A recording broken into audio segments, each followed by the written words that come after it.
Hello and welcome back to another video on the Wrestling Debate and to my predictions for Wrestlemania Backlash, the first pay-per-view or premium live event as it's now known since Wrestlemania. And yeah, like we always get with Backlash, it's kind of a lot of Wrestlemania rematches and just a few that have gone on since then, just kind of developing a bit more. And yeah, it's kind of a big payoff. But yeah, it looks an exciting card, so let's get straight into it with Bobby Lashley versus Amos. Amos, of course, has MVP in his corner following everything that went down on the Raw after Mania. And yeah, this is a really intriguing one because obviously Lashley went over Wrestlemania and in the arm wrestling contest. So yeah, it kind of just feels like Amos has to go over, but Lashley is such a beast at the moment. It's a hard one to call for me still. But yeah, I think Amos having MVP in his corner could be the key factor. I'm expecting kind of an MVP interference, allowing Amos to get a dodgy win, and maybe we'll have one final payoff at Hell in a Cell potentially. Moving on then to Happy Corbin versus Madcap Moss. And yeah, this seems like one of the easier ones on the card to predict. Yeah, Madcap Moss just had a bit of time on the main roster under Corbin, and it seems like he's going to get a big post-Mania push this year.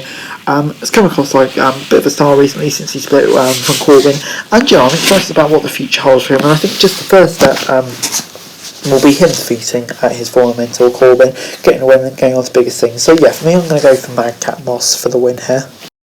Next up is AJ Styles versus Edge in another rematch from Wrestlemania. And yeah, for me this is an interesting one because obviously Edge has now got this little stable with Damian Priest, potentially more members coming soon.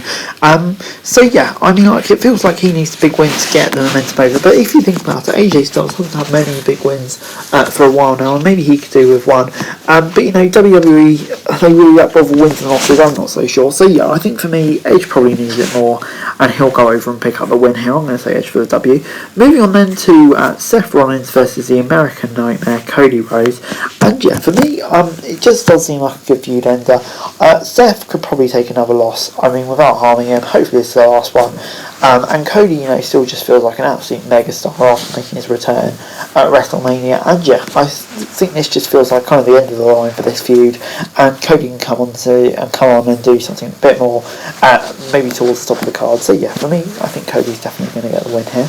Moving on then to the next match for the SmackDown Women's title is Charlotte Flair versus Ronda Rousey in an I Quit match. And yeah, this is an interesting one because I thought Ronda would go over at WrestleMania. I was surprised that Charlotte gets on the belt, but obviously it was in dubious circumstances, and I just kind of felt like it was probably to lead to another match down the line here at Backlash.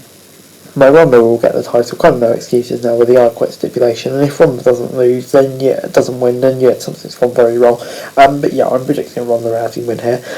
So yeah, she'll be the new SmackDown Women's Champion. But moving on into the main event, and yeah, I'm a bit miffed by this one. McIntyre and RK-Bro versus Reigns and the Usos, and yeah, I mean, like, I thought it was pretty certain that we get the unification match. In fact, it was announced, and like, I don't get why we're not getting it, or maybe it is, but it's in the 6 man. It's all very strange. Yeah, just kind of felt rushed not to have Drew v Roman on a kind of show like this. But you know, to get the big names on the card. I mean, like, yeah, I'm not really a fan of it. I'd rather have seen just a split between the RK-Bro and the Usos, maybe a qualifying match with Drew McIntyre went over and then challenged at Hell in a Cell or whatever. It just doesn't seem, that just seems a bit rushed to me, and yeah, like something's gone wrong. But anyway, for the match, I mean, like, as there's no titles on the line, maybe there's a good chance McIntyre and RK-Bro go over to really build up McIntyre. And yeah, to be honest, I feel like that's the direction it'll go. Reigns probably won't take the pin, maybe one of the Usos, and you know, build up tension for the unification match, which hopefully just happens at some point. But yeah, for that reason, I'm going to say McIntyre and RK-Bro. Anyway guys, that's it for today. Thank you very much for watching. Remember to like, share, subscribe, make your thoughts, comments down below, phone on to things, subscribe for daily wrestling news, subscribe to the channel, and that'd be greatly appreciated. Thanks very much for watching. Peace!